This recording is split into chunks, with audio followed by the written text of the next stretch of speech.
Utekelezaji wa mpango na bajeti ya wizara kwa mwaka wa fedha 25/26 ni kama ifuatavyo. Mheshimiwa Mwenyekiti, Wizara ya Ujenzi ilitengewa shilingi bilioni 90,468,270 ikiwa ni bajeti ya matumizi ya kawaida kwa mwaka wa fedha 25/26. Kati ya fedha hizo shilingi bilioni 85,28,585,000 ilikuwa ni bajeti ya mishahara na shilingi bilioni 5,439,685,000 ni kwa ajili ya matumizi mengineyo. Mheshimiwa Mwenyekiti, hadi Aprili 2026 wizara ilipokea jumla ya shilingi bilioni 73,604,735,181 na senti 30.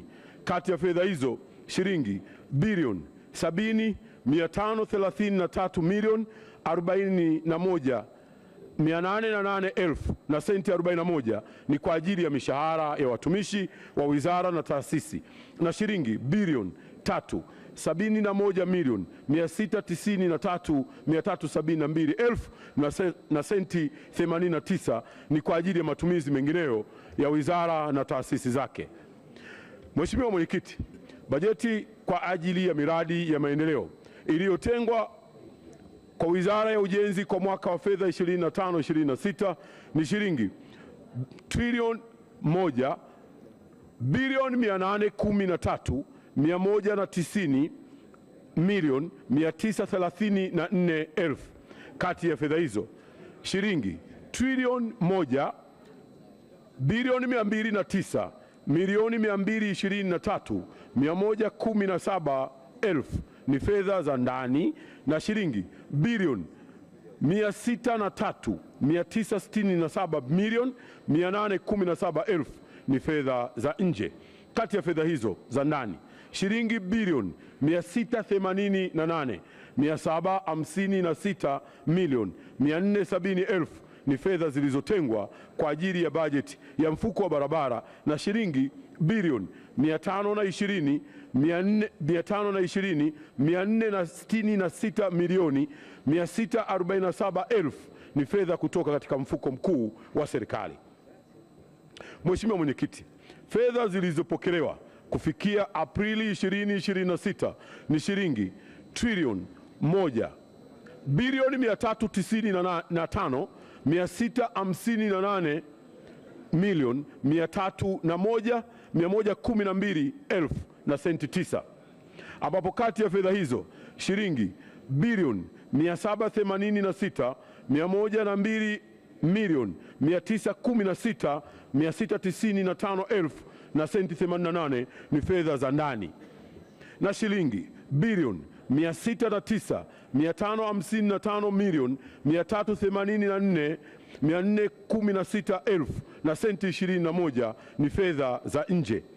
Kati ya fedha hizo za ndani zilizopokelewa ni shilingi bilioni 464,176,123,000 na senti 56 ni kutoka mfuko mkuu wa serikali, na shilingi bilioni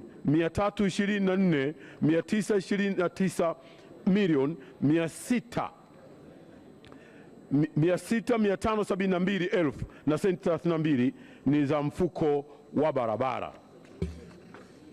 Mheshimiwa Mwenyekiti, sekta ya ujenzi ni mtambuka na imeendelea kutoa mchango mkubwa katika kuchochea ukuaji wa sekta mbalimbali za kiuchumi na kijamii.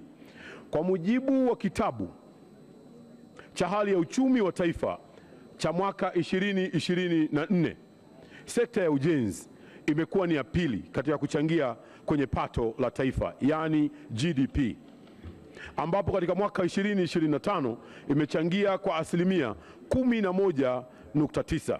Aidha, sekta hii imeendelea kukua kwa kasi ambapo katika mwaka 2025 sekta ilikuwa kwa asilimia 4 ikilinganishwa na asilimia 3 mwaka 2024. Vile vile Sekta ya ujenzi imetoa mchango mkubwa katika kutoa ajira kwa wakandarasi, washauri elekezi, mafundi na wasambazaji wa vifaa malighafi za ujenzi, ambapo imetoa jumla ya ajira 18,988 kwa mwaka 2025 ikijumuisha vijana na wanawake. Mafanikio hayo yametokana na uwekezaji mkubwa unaoendelea kufanywa na serikali ya awamu ya 6 inayoongozwa na Mheshimiwa Dr. Samia Suluhu Hassan, Rais wa Jamhuri ya Muungano wa Tanzania. Mheshimiwa Spika, mtandao wa barabara za kitaifa unaosimamiwa na Wizara ya Ujenzi kupitia TANROADS una jumla ya kilomita 37,734.41. Kati ya hizo kilomita 12,225.26 zimejengwa kwa kiwango cha lami.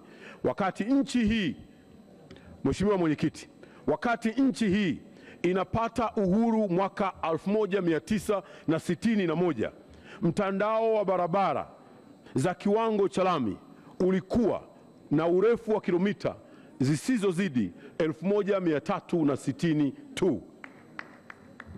Kuanzia awamu ya kwanza hadi awamu ya 5, jumla ya kilomita 9,369.81 zilijengwa. Serikali ya awamu ya 6 chini ya uongozi thabiti wa Mheshimiwa Dr. Samia Suluhu Hassan, Rais wa Jamhuri ya Muungano wa Tanzania, imefanikiwa kujenga kilomita 1,495.45 na madaraja makubwa 18 ndani ya kipindi cha miaka 5. Kwa hakika haya ni mafanikio makubwa yaliyopatikana ndani ya muda mfupi kwa upande wa miundombinu ya barabara na madaraja.